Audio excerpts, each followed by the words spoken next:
तिरंगा झंडा भाजपा का झंडा नहीं है, देश का झंडा है। चीन भाजपा पर आक्रमण करने नहीं आया है, देश की सीमा पर आक्रमण करने आया है। उसने देश की सेना के 20 जवानों की जान ली है। तो जब फारूक अब्दुल्ला चीन से मदद लेकर अपने 370 की राजनीति को चमकाना चाहते हैं, और जब महबूबा मुफ्ती हमारे तिरंगे से परहेज करती हैं, तो फिर वो देश का अपमान करती हैं, देश के साथ फारूक अब्दुल्ला द्रोह करते हैं। और जब 370 था, प्रदेश अभी केंद्र शासित प्रदेश नहीं बना था, महबूबा मुफ्ती तब मुख्यमंत्री थीं। वो देश के सर्वोच्च न्यायालय को धमका रही थीं जब कह रही थीं कि किसी ने 35A को छुआ भी तो उसका सिर्फ हाथ नहीं झुलसेगा, पूरा जिस्म खाक हो जाएगा।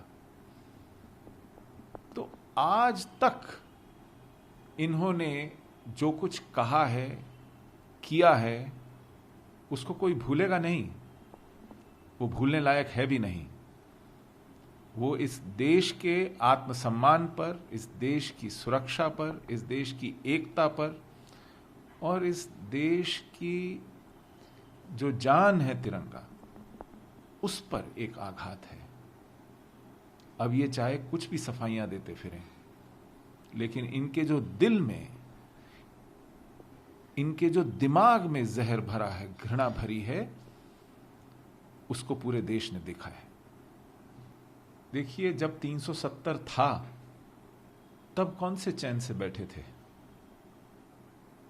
तब यही फारूक अब्दुल्ला, यही उमर अब्दुल्ला कह रहे थे नहीं नहीं नहीं, हमें तो 1953 से पहले की हालत चाहिए। जब 1953 में थे तब कौन सा चैन से बैठे थे? तब कह रहे थे कि नहीं नहीं नहीं, हमें तो रायशुमारी चाहिए, जनमत संग्रह चाहिए, प्लेबिसिट चाहिए। जब अभी विलय नहीं हुआ था जम्मू कश्मीर का भारत से, तब ये क्या कह रहे थे? जब इन्होंने पार्टी बनाई थी, नेशनल कॉन्फ्रेंस का असली नाम जम्मू कश्मीर मुस्लिम कॉन्फ्रेंस था, तब ये क्या कह रहे थे? तब ये कह रहे थे कि हमें निजाम मुस्तफा चाहिए, एक काफिर हिंदू राजा को कश्मीर से बाहर फेंकना है। ये नारे लगते थे। ये सब के सब लोग रिवर्स गियर में चल रहे हैं। दरअसल इनको 1400 साल पहले जाना है।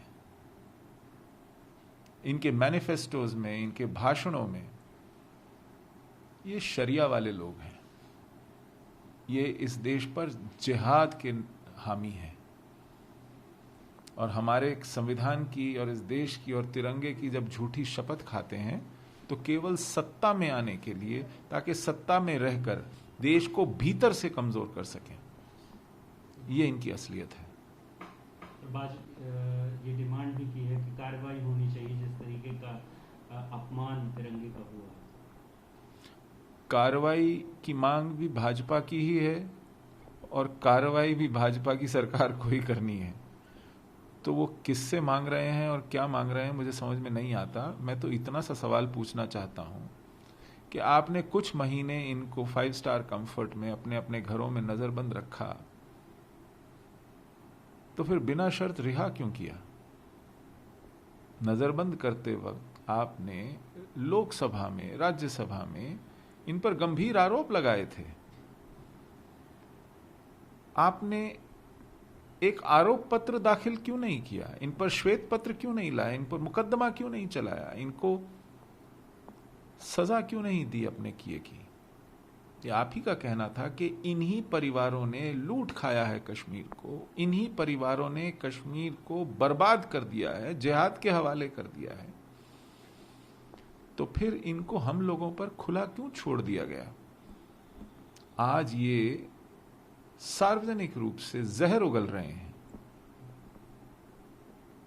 जब तक अंदर थे तब तक तो शांति थी।